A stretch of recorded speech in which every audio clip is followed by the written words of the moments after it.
Hey up me loves, I'm Nat and welcome back to my channel, Nat at North. Fellow Renegades, it's episode 7 of Nat's Chats today, where we're going to be discussing my last week's first reaction to Sick Boi, which I thoroughly enjoyed. Totally reminded me of High Ren. So yeah, we're going to be getting into that in a little bit here. But I just wanted to mention, today I've launched my first ever Nat's poll. So you guys can actually go on my page. There's going to be 3 songs to pick from, and I'm going to give you guys the control as to which first reaction I do for next week's Renegade Tuesday. You guys have given so many great recommendations, over the past few months, and so I've taken all of those into consideration. Please keep them coming because I do read all the comments. And the last Tuesday of every single month, you guys will be able to go on, choose one of 3 songs, and have a little bit of control as to what my first reaction would be for the first Tuesday of every single month, which is next week. So do go on there, have a little bit of a look, and if you do have any further recommendations for the future, I am all ears. So one thing that struck me as really strange with the actual name Sick Boi, it's quite a striking name, and I really liked the double meaning of the Sick Boi being, as we know now, it's kind of Ren's alter ego.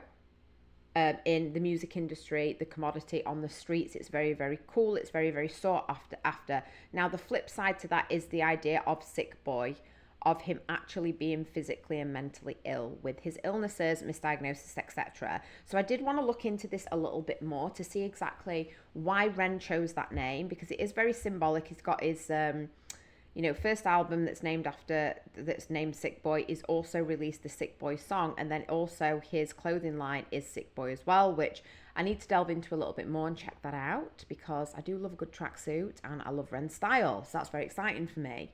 So this is what I kind of found when I went down the rabbit hole. So the inspiration comes through how Ren, throughout the years, has been medically labelled and socially labelled the Sick Boi. This is also through his misdiagnosis and being dismissed through the system that is actually meant to help and aid him, which is just super sad. The term Sick Boi was how he was defined really by his illness. The song was created as kind of an outlet for his anger, and also the name Sick Boi is a way of Ren reclaiming the insult as a badge of defiance, which I just love. I think it really shows Ren's courage and strength with this, but also really understanding himself and also understanding, I think I saw an interview where he was talking a little bit about Lyme's disease and the fact that there is a stigma when it is, connected to that, because a lot of people just don't even know about the symptoms or what that entails, what the symptoms are, or how that affects your life. So there was, somebody that was speaking to him and saying, my brother had Lyme disease and I kind of brushed it off. And he's like, this is a problem with society, that the education and knowledge just needs to be out there with this specific illness so that it is taken a lot seriously and also not brushed off so it can be caught sooner. If you get on the right medication straight away, it is less. So definitely knowledge and education is power, isn't it? So the song Sick Boi was also created to be deliberately confrontational to these themes. Ren has, said in the past that he makes music not for comfort, but for actually sharing the truth, which I fully respect. I think that's amazing. Because only when we share the truth is when we can really talk about change and we can talk about solutions, which is also huge to Ren. I also like the way that this song swings kind of between humour and menace. So it has a little bit of a contrast there as well. So that really, in a nutshell, is the idea behind the creative process behind Sick Boi, but also what the name represents to Ren. So I just thought I'd share that with you guys. In the meantime, let's get into the first amazing comment from my Sick Boi reaction. At Dennis Maximoix, you say, I'm sorry if I say that Ren gives you natural pauses that you should use. And yes, you are 100%. I completely agree with you. The disadvantage to doing first reactions is I don't know when those pauses are going to be. Sometimes I'm in deep thought or I'm trying to process what I've just seen. And it's kind of like I'm hoping as I, do more reactions, it just comes a little bit more naturally for me and I can pick up those pauses. So thank you so much for the props. I appreciate it.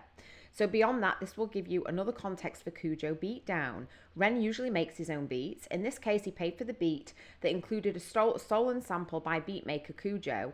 The song was briefly brought down by Kujo on a spurious copyright claim. We should all know how it ended thanks to Kujo Beatdown. And yes, Love this comment. Took me so back to Kujo Beatdown. I have done a first reaction to this, which I thoroughly enjoyed. I got really carried away with Kujo being beaten down. So if you haven't seen it already, I will put a link in the description below so you can actually go check that one out after this, because I had so much fun with it, guys. It was great. So I'm really pleased that I actually explored Kujo Beatdown because it gave me a lot of context going into this song. So just to give you a bit of background, if you don't know, Ren reached out to a producer. He actually paid for a sample of a Bulgarian choir that he used in the original Sick Boi song. And basically, from what we can gather, Kujo's shit himself when the song went really big. So the choir reached out to him for payment or whatever. Kujo's kind of like doesn't want to deal with it and doesn't want to pay them.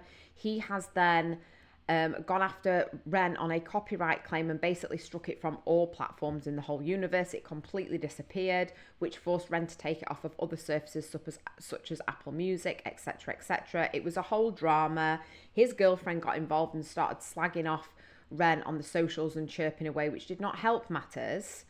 And to cut a very long story short, Ren warned Kujo that he was going to do this diss track, and he ended up doing the diss track and including a Bulgarian choir as a little bit of humour and a little bit of a dig there. So I really appreciated that creative choice. I thought it was hilarious. So yes, thank you for just pointing out the Kujo Beatdown song and how it's connected to this. I really enjoyed reading your comment. Thank you so much, Dennis. So at No Named Patriot, I'm very surprised, Nat, that you didn't realise this video was shot in the same venue as High Ren, the basement below the Brighton flat Ren and Remain had. Instead of the lamps, they placed a sink on the right and hung a mirror on the wall on the left. Yes, I can't even believe I missed this. I was referring to High Ren throughout. It really did remind me of that, not only with the scene, but also there's a lot of parallels. I don't know, just between a lot of the visuals and things that were included in the video. Yes, so I can't believe I missed this. I'm still kind of getting used to Ren and the way that he likes to creatively produce his songs. And I didn't actually realise that sometimes he just used the same location for multiple music videos. So it's something that I will look out for in the future. And honestly, because I'm a renegade in training still, guys, the sink just threw me off. I was like, oh, right, it must be a different room. It's the sink. But I kind of love the way that he's done that. And again, bringing those parallels together and, you know, kind of highlighting the contrast there between both of the songs. So the choir that overlays the track was copyright issue that got sorted directly between Ren and the Bulgarian choir whose sample Kujo Beat stole. I did mention that obviously in the previous comment, so thank you for that again. But I did look into the choir a little bit more because I was like, I wonder if they're singing something. Like, I wonder why he chose the choir in the first place for the original song. I wonder what they represent. So I did do a little bit of digging into the choir and why that was included, because I just found it a really unusual choice, especially for a bit of a rap song to include the choir in the background for the contrast. Wondered why Ren had obviously done that. So this is what I found, guys. So the choir, it sounds like a Latin hymn, but it actually represents it. Like, it doesn't really mean anything what they're saying. That's where my first mind went to, was like, maybe this, you know, singing about something in particular. It's not the real hymn that they're actually singing, but it represents institutional authority and also the voices that have judged him and defied him throughout his career and his illness. They also represent the sound of society pointing the finger and saying, this is what you are, and the voice of the systems that have judged, diagnosed, labelled and condemned Ren in the past. So I did find that super interesting and just wanted to share that with you. It's not necessarily what they are singing about, it's what the choir represents in this particular song. I will definitely be looking out for similar music video venues in the future. And obviously there is a lot of symbolism in that particular apartment block in the basement where High Ren was done. So thank you so much for bringing that to my attention. So I did pick up on the emotion, like the breathing at the beginning of, I don't really believe it was throughout, but like the beginning of Sick Boi, it just took me back to the Kujo Beatdown again. And in Kujo Beatdown, he just sounded like he was trying to contain his anger. You know, when he was kind of on the floor with, you know, in this kind of really weird red jumpsuit, and he's just kind of crouched down containing that anger as if he's going to burst open. So I actually really, really like this interpretation that it is slightly different. In this one, it's the breather. Yes, from Goth 237. Yeah, the breathing is emotional turmoil in this one. So yeah, it seems as though it's more coming from a place of frustration and anger with the system. So I just really appreciated this comment, and it just kind of opened my mind to why he included that specific breathing in this song. So thank you for that. So at Brenda Bromley 5528. You say, thanks for the reaction, Nat. This is one of my faves. As an FYI, he did have a record label deal earlier in his career and pushed himself too hard. He would go to record a song and excuse himself to the bathroom, and he was throwing up blood. He was so sick he could barely stand and go back into the room to record more. But it became quite evident to the record label guy who found Ren that he was sick, and Ren agreed that he just couldn't complete the contractual deal that he signed. The label was pretty cool about it. He left on good terms and a door open if he wanted to come back when he was better. But after years of illness, he decided to be an independent artist and asked the record label if he could use the songs he did record with them, as they were never released and they were nice enough to allow it. And some of those went on Ren's first album, Freckled Angels. I don't know which song. So thank you so much for this, Brenda. And I did do some digging when I was kind of looking into his early career. I've just read a few articles based on Trick the Fox, which was the first band that he was in, and then also The Big Push, which is, I'm just really excited to explore The Big Push in future reactions. So I do believe that the contract that he did sign was with Trick the Fox when he was younger. And this is when I believe it was actually Sony. And he was performing with them, trying to record. But yes, what you're saying is completely accurate from what I've found, is that he was just so poorly. He was throwing up blood. He was just honestly in agony. And he actually had to remove himself from that and go back to Wales to actually recuperate. And then it's really interesting as well. I don't know, Renegades, if you maybe be able to comment on this, is I've actually looked into what songs from his past of his career before, like his busking career, his career with Trick the Fox, and also The Big Push, what of those songs were actually featured on his first album, which was Freckled Angels. And I can't actually find a definitive answer. A lot of outlets are actually telling me that it was just maybe like songs that he'd done from his busking days, different collaborations, not necessarily with Trick the Fox or The Big Push specifically. So I would love to hear that information if you guys have any intel on that. I can't entirely find out which songs were included on that album. So thank you so much for the insight, Brenda. I really appreciated this. At Helen Jarvis 7755, I think you nailed it with the feeling of being isolated and unheard. Unfortunately, many people with severe chronic autoimmunity like Ren don't look ill a lot of the time. This is why they're not believed. Meanwhile, their bodies are being attacked and damaged from within. Great reaction. Watch the 1 million subscribers videos, which might be good soon. Which, yes, the chapters and also the 1 and 2 million subscriber videos is something that I do want to explore with you guys. I'm just trying to figure out exactly how I'm going to go about that. So thank you so much for the recommendation and your kind words as well. So yes, Helen, it was really just this feeling of not only frustration, but the isolation too. And, I can only speak from my past experience with my physical health. Is like I had a really, really severe spinal issue and had to have surgery when I was a lot younger. And it was one of those things that you couldn't really see, even though I was in agony. And it was really frustrating because in a way I just felt as though I needed to have some kind of visible wound so people understood the pain and the turmoil I was going through. So I did really relate to Ren with this isolation piece, and that's really why it was very impactful for me listening to this song. And it is that thing of like not looking ill, and it seems like it's all behind closed doors. I mean, even when he's talking about the recording company and the contracts and the commodity that he is, that he's really having to lock the rest of that away, and over time that is very, very damaging, not only to your physical health but your mental health as well. So yeah, I definitely picked up on that, and I agree with you 100%. Yeah, and just this idea as well of it's in your mind, because you can't physically see it. I just found it really, really sad.